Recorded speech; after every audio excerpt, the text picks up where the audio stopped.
Hey everybody, so it's Tuesday the 28th of May and it's the weekly update for Sarah. It's a good update this week. It's a big update, it's a really good update. For the longest time Sarah was on liquids, teaspoons of liquid, water mainly. Then she was on a little bit of diluting juice. Then she was on a little bit of tiny bit of pureed stuff. Then she was on some more pureed stuff, and as of sort of started maybe 6 days ago, she can now eat normal food, which it's just I can't even begin to tell you the size of the scope of that, the difference that's making on her. It's unbelievable. And she has a hoist machine which has got a battery in it, and it ties round the waist, and then she's still got to do, like with the electric one, 70% of the standing. And again, as I've mentioned before, she's not paralysed. It's just muscle wastage because being in a coma 2 weeks, no walking for 2 months today it is. 2 months today since it happened, the 16th, so it's 2 months today. So the electric one with the battery does about 60 or 70% of the work, but she's still got to use her legs. Start of the week there, they started her on one that doesn't have a battery, so it's just her. She managed it. She hurt the muscles in her stomach the first time, but she managed it. Then for 2 days after that, she was back onto the electric one, which still works the legs. Today, the physios came round and were like, "We'd like to try you with a walker," which is effectively just a Zimmer frame. Imagine an old biddy with a Zimmer frame. That's what it is. And she was like, "Okay, I'm a bit nervous, but I'm ready." She's one thing she's never lost is the determination, you know.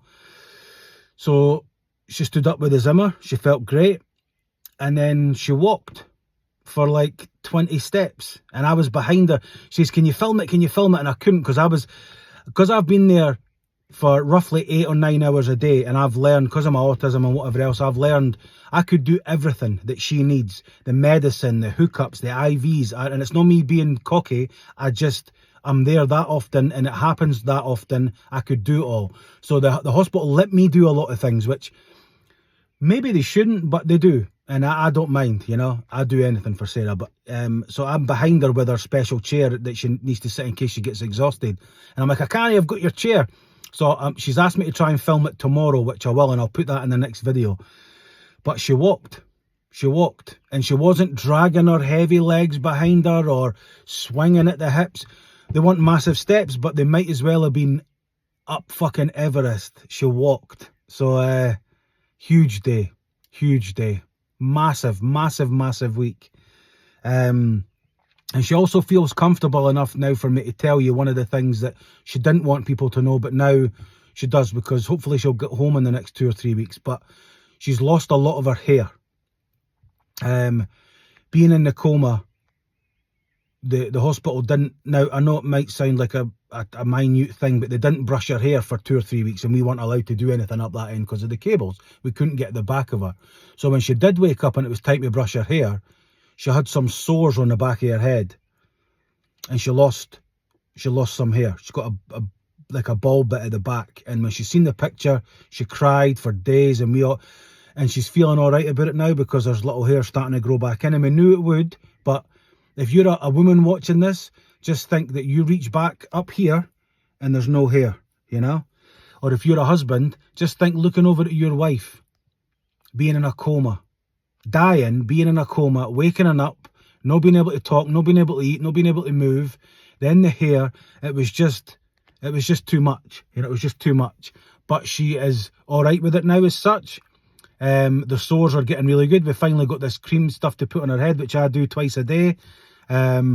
The hair's starting to grow back in. She's still got, I mean, you know, you wouldn't notice to see her for the front, but you see her for the back, she's lost hair. It's as simple as that. But it's a huge thing for her to tell me to say to people now, because before, you know, there's no way. So she's starting to feel good, you know, which is a big thing. It's a big thing for her. So yeah, massive week. Yeah, I've had a couple of messages about people asking when should I not, and just to make it clear, they're not, where's my painting, what's going, nothing like that. Just a general, hey, I'm going out of town, should I expect it, blah, blah, blah. And I thought I made it clear, and I'm just reiterating again, it's going to be one giant post day. I've had that many paintings, which is fantastic, by the way. I'll still taking them. If you want a commission painting, then give me a shout or whatever. But I decided at the start, and I did mention it earlier, but it's not a big deal. But I'm going to do one giant post day where I take everything that's been bought or been ordered or commissioned. So that'll be in the next week to 2 weeks. I've got a lot done and I've got a lot to do. They're all drawn. I just need to paint them all. And, you know, again, I try to say things without making it sound like I'm wanting a pat on the back, but I'm not. It's just an explanation. I'm home for 2.5 hours in the afternoon to spend with the dogs, and then I get home at about 9:30, 9:45 at night. And I'm not looking for kudos, but that's what you would do with your husband, or you would do with your wife, or whatever. And I just don't have a lot of time, and I'm doing paintings in between. Like any time I'm home, I'm trying to do paintings. So I'm getting there, and they all will go in one giant lump, so one fuck off massive trip to the post office, but they are coming. So again, thank you so much. And yes, I was dying to tell you this, because as soon as I put up the video last Tuesday, that's right, it must be 6 days, the very next day she got the okay to eat normal food. And I wanted to tell everybody, but Sarah says, just wait, you'll give them a big update on it. And I'm like, okay. So she gets a kick out of these me telling everybody. She likes people to know how much she appreciates everything, and just how well she's coming on. So thank you so much, and I'll speak to you next Tuesday. All right. I've had a few people messaging asking to book in for tattoos. That will happen soon. Okay, I promise. The shop's not shut. I was through the other day getting a meter reading so I could get an accurate bill, blah, blah, blah. But the shop, it's weird. I walked in there, it was like a fucking mausoleum. Nothing's changed. And I know that's weird, because obviously nothing's changed. There's nobody there. But it's just the chairs where I left it. It's just weird. But anyway, the shop, I will be opening soon. When I do open, I'll be opening for 3 hours in the morning for the first wee while my mum helps it with Sarah at home, and I'll come home in the afternoon. But that'll be all in a week or 3 or whatever. But there's no great rush. So, but don't forget about me, and I won't forget about you. I will be opening soon, all right? But thank you so much. And Sarah thanks you so much as well. She's gonna, because she had a tube in her mouth, she's got for 4 weeks the tube was in her mouth, 2 weeks in a coma, 2 weeks awake.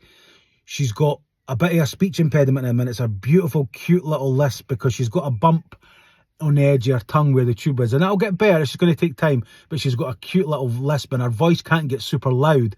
So at the minute, she's lost all fucking ability to get cross and tell me off. There's just nothing there. It's so cute. But when she feels up to it, she will appear in a video, and she will thank you herself. But from her, through me, to you, thank you so much, all right? I love it. I love it. I love it. I love the support, all right? Take it easy. Bye.